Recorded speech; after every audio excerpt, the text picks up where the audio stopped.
Assalamualaikum warahmatullahi wabarakatuh. Perkenalkan, kami dari kelompok 3 Psikologi Manajemen yang akan membahas tentang perbedaan individual. Kami terdiri dari 4 orang. Yang pertama itu ada saya sendiri, Anita.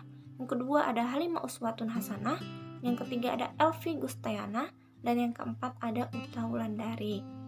Baik, di sini saya akan menyampaikan materi yang pertama, yaitu konsep perbedaan individual. Nah, seperti yang kita ketahui, individu adalah kata benda dari individual yang berarti orang atau perseorangan. Nah, menurut Glenn Green, tahun 1980 dalam Sunarto tahun 2008 menyatakan perbedaan individual adalah menyangkut variasi yang terjadi, baik variasi pada aspek fisik maupun psikologis. Nah, seperti yang kita ketahui, aspek fisik di sini merupakan raga kita, sedangkan aspek psikologis ini, psikis kita, itu merupakan jiwa kita, contohnya alam perasaan, perilaku, dan lain-lain. Nah, perbedaan individual ini merupakan faktor penting sebagai dasar pengembangan individualis instruction. Beberapa perbedaan yang sangat penting diperhatikan dalam proses pengajaran adalah perbedaan kemampuan dasar atau bakat, minat, kecepatan, dan cara belajar anak. Setiap anak memiliki kemampuan dasar bawaan dan akan mengalami perubahan karena pengalaman. Karena kebutuhan anak dan kemampuan dasar bawaannya berbeda, maka minat anak dalam belajar akan berbeda juga. Kemudian, Desmita tahun 2011 menyatakan bahwa individu menunjukkan kedudukan seseorang sebagai perseorangan atau personal. Sebagai orang perorangan, individu memiliki sifat-sifat atau karakteristik yang menjadikannya berbeda dengan individu lainnya. Nah, perbedaan inilah yang disebut dengan perbedaan individual atau individualist difference. Kemudian dapat kita simpulkan bahwa perbedaan individual ini merupakan seseorang yang memiliki sifat-sifat atau karakteristik yang menjadikannya berbeda dengan individu lainnya. Demikian materi dari saya, terima kasih. Baiklah, saya Uta Wulandari, NIM 1800229. Di sini saya akan melanjutkan materi terkait jenis dan ciri perbedaan individual. Nah, di sini ada beberapa jenisnya. Yang pertama yaitu perbedaan fisik motorik. Seperti yang kita ketahui, bahwasanya perbedaan individual dalam hal segi fisik itu tidak hanya terbatas pada aspek-aspek yang teramati oleh panca indera, seperti bentuk atau tinggi badan, warna kulit, warna mata atau rambut, jenis kelamin, nada suara atau bau keringat, melainkan juga mencakup aspek-aspek fisik yang tidak dapat diamati oleh panca indera, tetapi hanya dapat diketahui setelah diadakan pengukuran seperti usia, kekuatan badan atau kekuatan lari, golongan darah, pendengaran, penglihatan, dan sebagainya.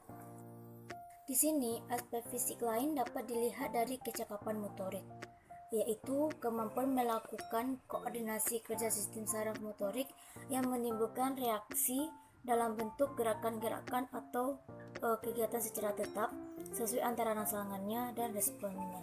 Dalam hal ini akan ditemui dan anak yang cekatan yang terampil, tetapi ada pula anak yang lamban dalam mereaksi sesuatu.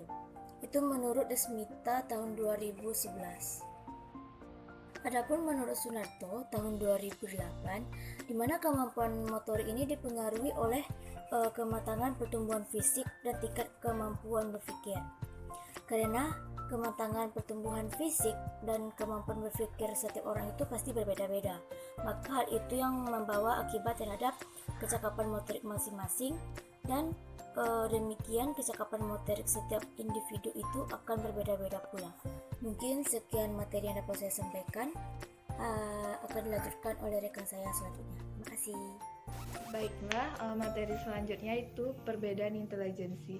Intelijensi adalah salah satu kemampuan mental, pikiran atau intelektual dan merupakan bagian dari proses-proses kognitif pada tingkatan yang lebih tinggi. Secara umum, intelektual dapat dipahami sebagai kemampuan untuk beradaptasi dengan situasi yang baru secara cepat dan efektif, kemampuan untuk menggunakan konsep yang abstrak secara efektif, dan kemampuan untuk memahami hubungan dan mempelajarinya dengan cepat. Secara garis besar,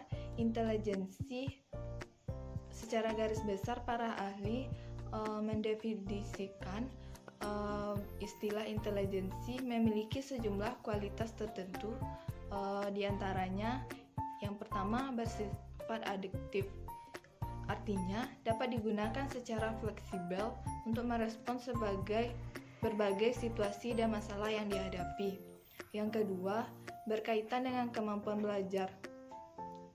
Orang intelijensi di bidang tertentu dapat mempelajari informasi-informasi dan perilaku-perilaku baru dalam bidang tersebut secara lebih mudah dibandingkan orang yang kurang intelijen. Yang ketiga, istilah intelijen juga merujuk pada penggunaan pengetahuan yang sebelumnya telah dimiliki, menganalisis dan memahami situasi-situasi baru secara efektif. Yang keempat, istilah intelijensi melibatkan interaksi dan koordinasi yang kompleks dari berbagai proses mental. Yang kelima, istilah intelijensi terkait dengan budaya tertentu atau kultur spesifik. Perilaku yang dianggap intelijen dalam suatu bidang tertentu tidak selalu dianggap perilaku yang intelijen dalam budaya lain. Dengan adanya perbedaan individual dalam aspek intelijensi ini, maka guru di sekolah dapat mendapati anak dengan kecerdasan yang luar biasa yang mampu memecahkan masalah dengan cepat, maupun guru juga bisa melihat anak-anak yang kurang cerdas, sangat lambat dan bahkan hampir tidak mampu mengatasi masalah-masalah yang mudah sekalipun. Materi selanjutnya yaitu perbedaan kecakapan bahasa.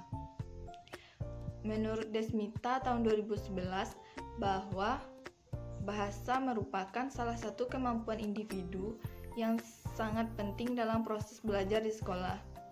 Kemampuan berbahasa adalah kemampuan seseorang untuk menyatakan bahwa pikirannya dalam bentuk ungkapan, kata, dan kalimat yang bermakna, logis, dan sistematis.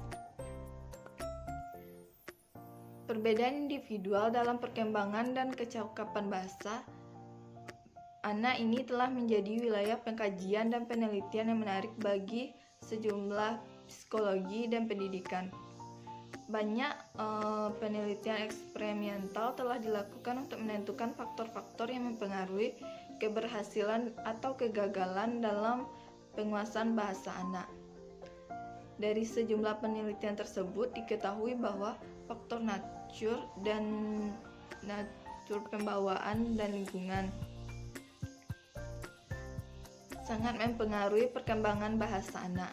Karena faktor natur dan nurture individu itu bervariasi, maka pengaruhnya terhadap perkembangan bahasa juga bervariasi. Oleh karena itu, antara individu yang satu dan individu lainnya berbeda dalam kecakapan bahasanya. Perbedaan kecakapan berbahasa anak ini sangat dipengaruhi oleh berbagai faktor seperti faktor kecerdasan, pembawaan lingkungan, fisik, terutama organ bicara, dan sebagainya. Sekian materi dari saya. Baiklah, saya Alfi Gustiana, NIM 1800238, akan melanjutkan materi dari kelompok kami tentang perbedaan individual. Nah, perbedaan individual peserta didik itu bisa juga terletak dari aspek psikologisnya. Seperti ada anak yang mudah tersenyum, ada anak yang mudah berjiwa sosial, ada anak yang pendiam, ada anak yang cengeng, ada anak yang pemalas, yang rajin, dan sebagainya. Nah, di sini dalam persoalan psikologis memang sangat kompleks dan sangat sulit dipahami, sebab menyangkut dengan apa yang ada dalam jiwa dan perasaan peserta didik tersebut. Nah, di sini kita sebagai pendidik atau guru dituntut untuk mampu memahami fenomena-fenomena psikologis yang ada. Nah, salah satu cara yang mungkin dapat dilakukan untuk menyelami aspek psikologis peserta didik ini adalah dengan melakukan pendekatan kepada peserta didik, sehingga peserta didik itu lebih mudah untuk menceritakan apa saja yang terjadi pada dirinya, apa masalah yang dihadapinya, sehingga untuk mengurangi beban pikiran yang ada dalam peserta didik. Di sini guru dapat mengenal siapa sebenarnya peserta didik itu sebagai individunya, bagaimana karakteristiknya, apa saja keinginan dan kebutuhannya, apa yang ingin dicapainya, kebutuhan-kebutuhan dan sebagainya. Di sini guru itu harus bisa mendekati dan mengenal peserta didik secara mendalam dan mencari cara-cara yang tepat untuk memberikan bimbingan dan membangkitkan motivasi peserta didik. Dalam setiap individu itu memiliki dua ciri atau karakteristik. Yang pertama itu dari bawaan dan lingkungan. Nah, karakteristik bawaan itu merupakan karakter turunan yang dibawa sejak lahir, baik yang berkaitan dengan faktor biologis maupun sosial psikologis, seperti kepribadian, perilaku, apa yang diperbuatkannya, apa yang dipikirkannya, dan apa yang dirasakannya.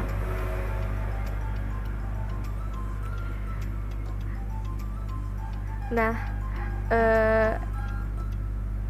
pada peserta didik itu selalu ingin menunjukkan perbedaan-perbedaan karakteristik atau kebiasaan-kebiasaan yang ada pada dirinya di sekolah, sehingga sejak konsepsi kehidupan yang baru itu secara berkesinambungan dipengaruhi oleh berbagai faktor lingkungan yang merangsang. Nah, itu saja materi dari kelompok kami. Assalamualaikum warahmatullahi wabarakatuh.